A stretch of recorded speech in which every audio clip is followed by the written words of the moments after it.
ಕೊನೆಗೂ ನಮ್ರತರನ್ನು ಸೇವ್ ಮಾಡಲು ಯಶಸ್ವಿಯಾದ ಬಿಗ್ ಬಾಸ್ ತಂಡ. ಎಲ್ಲೋ ಒಂದು ಕಡೆ ನಮ್ರತಾ ಅವರನ್ನು ಸೇವ್ ಮಾಡೋದು ಬಿಗ್ ಬಾಸ್ ತಂಡಕ್ಕೆ ಬೇಕಾಗಿತ್ತು ಅಂತ ಅನಿಸುತ್ತೆ. ಅದಕ್ಕೆ ಕಾರಣ ಏನಂತ ಅಂತೂ ಗೊತ್ತಿಲ್ಲ. ಆದರೆ ಒಂದು ಕಾಮಿಡಿ ಏನಂದರೆ, ನಮ್ರತಾ ಅವರೇ ಹೇಳ್ಕೊತಾರೆ 6 ಬಾರಿ ನನಗೆ ಚಾನ್ಸ್ ಸಿಕ್ತು ಅಂತ. 6 ಬಾರಿ ಚಾನ್ಸ್ ಸಿಕ್ಕಂಥ ನಮ್ರತಾ ಅವರು ಪಡೆದಂಥ ಅಂಕ ಎಷ್ಟು ಅಂದರೆ 210. 6 ಬಾರಿ 3ನೇ ಪ್ಲೇಸ್ ಬಂದಿದ್ದರೂ ಕೂಡ 180 ಅಂಕ ಆಗತ್ತೆ. ಅಂದರೆ 6 ಬಾರಿ ಆಡೋದಕ್ಕೆ ಚಾನ್ಸ್ ಸಿಕ್ಕೂ ಕೂಡ ನಮ್ರತಾ ಅವರು ಪಡೆದದ್ದು ಕೇವಲ 210 ಅಂಕ. ಅದರಲ್ಲೇ ಗೊತ್ತಾಗುತ್ತೆ ನಮ್ರತಾ ಎಷ್ಟು ವರ್ಸ್ಟ್ ಪರ್ಫಾರ್ಮರ್ ಅಂತ. ಅಂದರೆ ಅದರಲ್ಲಿ ಅವ್ರಿಗೆ ಒಂದು ಗೆಸ್ ಮಾಡಿದ್ದಕ್ಕೂ ಕೂಡ 40 ಅಂಕ ಬಂದಿರುತ್ತೆ. ಅಂದರೆ ಅವರು ಆಡಿ ಬಂದಿದ್ದು ಕೇವಲ 170 ಅಂಕಗಳು. ಅದು ಕೂಡ 6 ಬಾರಿ ಚಾನ್ಸ್ ಸಿಕ್ಕು.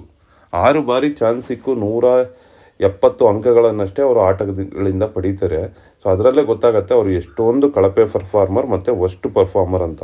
ಅವರನ್ನು ಫಿನಾಲೆಗೆ ತರೋದಕ್ಕೆ ಅಂದರೆ ಟಾಪ್ 3 ಕಂಟೆಸ್ಟೆಂಟ್ನಲ್ಲಿ ನಿಲ್ಲಿಸಿದ್ದೇ ಬಿ ಮಾಡಿದ ಮಹಾನ್ ಸಾಧನೆ ಅಂತಲೇ ಹೇಳ್ಬೋದು. ಎಲ್ಲೋ ಯಾಕೆ ಈ ರೀತಿ ಮಾಡ್ತಾ ಇದ್ದಾರೆ? ಸೊ ನಮ್ರತಾ ಅವರು ಎಷ್ಟು ವರ್ಸ್ಟ್ ಪರ್ಫಾರ್ಮೆನ್ಸ್ ಅಂತ ಅಲ್ಲಿ ಅವರನ್ನು 6 ಬಾರಿ ಚೂಸ್ ಮಾಡಿದ್ದು ಕೂಡ ಅದೇ ಕಾರಣಕ್ಕೆ. ಕಂಟೆಸ್ಟೆಂಟ್ಗಳು ಇವರು ಗೆಲ್ಲೋದಿಲ್ಲ, ಇವರು ವರ್ಸ್ಟ್ ಕಂಟೆಸ್ಟೆಂಟ್ ಮತ್ತು ಟಾಸ್ಕ್ ಆಡೋದಕ್ಕೆ ಬರೋದೇ ಇಲ್ಲ ಅಂತ. ಅದರಲ್ಲಿ ಅಳ್ತಾರೆ ನಮ್ರತಾ ಅವರು. ಅವರಿಗೆ ನಾಚಿಕೆ ಆಗೋದಿಲ್ವಾ? 6 ಬಾರಿ ನನಗೆ ಚಾನ್ಸ್ ಸಿಕ್ಕು, ನಾನು ಕೇವಲ 210 ಅಂಕಗಳನ್ನು ಪಡೆದಿದ್ದೀನಿ ಅಂತ ಒಂದು ನಿಮಿಷ ಕೂತು ಯೋಚನೆ ಮಾಡಿದ್ರೆ ಅವ್ರಿಗೆ ಗೊತ್ತಾಗಲ್ಲ ಅವರು ಎಷ್ಟು ಪರ್ಫಾರ್ಮರ್ ಅಂತ. ಸೊ ಇದೆಲ್ಲ ಗೊತ್ತಿದ್ದು ಕೂಡ ಎಲ್ಲೋ ಒಂದು ಕಡೆ ಬಿ ಅವರು ಅವರನ್ನು ಸೇವ್ ಮಾಡ್ತಾರೆ. ಅದ್ರ ಕಾರಣ ಬಿಗ್ ಬಾಸ್ ತಂಡಕ್ಕೇ ಗೊತ್ತು ಅದರ ಮರ್ಮ ಏನು ಅಂತ.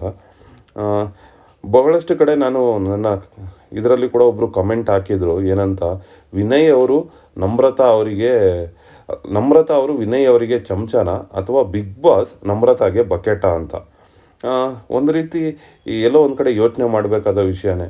6 ಬಾರಿ ಚಾನ್ಸ್ ಸಿಕ್ಕು 210 ಅಂಕಗಳನ್ನು ಪಡೆದವರನ್ನು ನೀವು ಕರ್ಕೊಂಡೋಗಿ ಫಿನಾಲೆ ಟಿಕೆಟ್ ಕೊಡೋದಕ್ಕೆ ಅಲ್ಲಿ ಕಾಂಪಿಟೇಷನಲ್ಲಿ ನಿಲ್ಲಿಸ್ತೀರ. ಒಂದು ಕಂಟೆಸ್ಟೆಂಟ್ಗಳು ಅವರನ್ನು ಸೆಲೆಕ್ಟ್ ಮಾಡಲಿಲ್ಲ, ಆಗ ಕೂಡ ವಿನಯ್ ಅವರು ಅವ್ರಿಗೆ ವೋಟ್ ಹಾಕಿರ್ತಾರೆ. ಎಲ್ಲೋ ಒಂದು ಕಡೆ ಇನ್ನೊಂದಿಬ್ರು ವೋಟ್ ಹಾಕಿದಿದ್ರೆ ಅವರಿಗೆ ಫಿನಾಲೆ ಟಿಕೆಟ್ ಕೂಡ ಸಿಕ್ಕು. ನಿನ್ನೆ ಕೂಡ ಸುದೀಪ್ ಅವರು ತುಂಬ ಜನ ಪ್ರೋಮೋ ಬಂದಾಗಲೇ ಹೇಳಿದ್ದು ಸುದೀಪ್ ಅವರು ಅಲ್ಲಿ ದೋಸೆ ಮಗಚಾಕಿ ಹೋಗ್ತಾರೆ ಅಂತ. ಅದನ್ನೇ ಮಾಡಿದ್ದಾರೆ ಸುದೀಪ್ ಅವರು. ಸೊ ಅಂದರೆ ಏನು ಪ್ರತಾಪ್ ಅವರ ಅಭಿಮಾನಿಗಳು ಸ್ವಲ್ಪ ಬೇಸರವನ್ನು ತೋರಿಸಿದ್ರು ಪ್ರತಾಪ್ ಅವರಿಗೆ ಸಿಗಲಿಲ್ಲ ಅಂತ. ಅವರನ್ನು ಕೂಡ ಎಪಿಸೋಡ್ ನೋಡೋದಕ್ಕೆ ಆ ಪ್ರೋಮೋ ಅಷ್ಟೇ. ಅಂದರೆ ಎಪಿಸೋಡನ್ನು ಎಲ್ಲೋ ಒಂದು ಕಡೆ ಪ್ರತಾಪ್ ಅವರಿಗೆ ನ್ಯಾಯ ಕೊಟ್ಬಿಡ್ತಾರೇನೋ ಅಂತ ಅವರೆಲ್ಲ ಎಪಿಸೋಡ್ ನೋಡಬೇಕಲ್ವಾ. ಸೊ ಅದಕ್ಕೋಸ್ಕರ ಆ ಪ್ರೋಮೋವನ್ನು ಹಾಕಿದ್ರು. ಅಲ್ಲಿ ಇನಿಷಿಯಲಿ ಆ ಡೈಲಾಗ್ ಕೂಡ ಬರುತ್ತೆ, ಬನ್ನಿ ನೋಡೋಣ ಯಾರಿಗೆ ಅನ್ಯಾಯ ಆಯಿತು ಅನ್ನೋ ರೀತಿಯಲ್ಲಿ ಒಂದು ಪ್ರೋಮೋ ಬರುತ್ತೆ. ಆ ಪ್ರೋಮೋವನ್ನು ನೋಡಿ ಏಮಾರಿದಂಥ ಬಹಳಷ್ಟು ಜನ ಪ್ರತಾಪ್ ಅವರ ಅಭಿಮಾನಿಗಳು ಇವತ್ತಿನ ಎಪಿಸೋಡನ್ನು ನೋಡಿದ್ರು. TRP ಕೂಡ ಬಂತು. ಸೊ ಅಂದರೆ TRP ಯಾವ ರೀತಿ ತಗೋಬೇಕು, ಅಂದರೆ ನೊಂದವರನ್ನು ಯಾವ ರೀತಿ ಸಮಾಧಾನ ಮಾಡಿ ನೋಡೋದಕ್ಕೆ ಕರ್ಕೊಂಬರ್ಬೇಕು ಅನ್ನೋದಕ್ಕೆ ಆ ಪ್ರೋಮೋವನ್ನು ಹಾಕಿ ಜಸ್ಟಿಫೈ ಮಾಡಿದ್ರು ಬಿಗ್ ಬಾಸ್ ಅವರು ಅಂತಲೇ ಹೇಳ್ಬೋದು.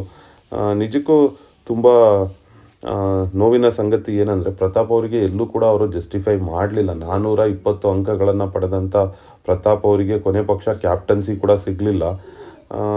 ಎಲ್ಲೋ ಒಂದು ಕಡೆ ಮತ್ತೆ ಇದನ್ನೇ ಮಾಡ್ತಾ ಇದೆ ಬಿಗ್ ಬಾಸ್ ತಂಡ ಅಂತ ಅನಿಸತ್ತೆ. ನೋಡೋಣ ಯಾವ ರೀತಿ. ಇನ್ನು ಬಹುಶಃ ನಮ್ರತಾ ಅವರು ಟಾಪ್ 2ನಲ್ಲಿ ಇದ್ದರೂ ಕೂಡ ಸಂದೇಹ ಪಡಬೇಕಾಗಿಲ್ಲ. ಯಾಕಂದರೆ ಬಿಗ್ ಬಾಸ್ ತಂಡದ ಸಪೋರ್ಟ್ ಇರುವಾಗ ಅವರು ಟಾಪ್ 2ನಲ್ಲಿ ಬಂದರೆ ಏನೂ ಸಂದೇಹನೇ ಇಲ್ಲ. ಮತ್ತೊಂದಷ್ಟು ಟಾಸ್ಕ್ಗಳನ್ನು ಕೊಟ್ಟು ಅವಕಾಶಗಳನ್ನು ಕೊಟ್ಟು ನಮ್ರತಾ ಅವರನ್ನು ಮತ್ತೆ ಮೇಲಕ್ಕೆ ಏರಿಸ್ತಾನೆ ಹೋಗ್ತಾರೆ. ಸಂತು ಪಂತು ಇಬ್ಬರಲ್ಲಿ ಯಾರಾದರೂ ಎಲಿಮಿನೇಟ್ ಆಗ್ತಾರಾ? ಇವರ ಒಂದು ಕಡೆ ಎಲಿಮಿನೇಷನ್ ಇಲ್ಲ ಅಂತ ಹೇಳ್ತಾ ಇದ್ದಾರೆ. ಆದರೆ ಪ್ರೋಮೋ ಹೇಳುತ್ತೆ ಸಂತು ಪಂತು ಇಬ್ಬರಲ್ಲಿ ಒಬ್ಬರು ಎಲಿಮಿನೇಟ್ ಆಗ್ತಾರೆ ಅಂತ. ನೋಡೋಣ ಏನಾಗುತ್ತೆ ಅಂತ. ಏನೇ ಅಂದ್ಕೊಂಡ್ರು ಬಿಗ್ ಬಾಸ್ ಅವರು ಏನು ಅಂದ್ಕೊಳ್ತಾರೋ ಅದೇ ನಡೆಯುತ್ತೆ. ನಾವು ಅಂದ್ಕೊಳ್ಳೋದೇನು ನಡೆಯೋದಿಲ್ಲ. So thanks for watching your channel.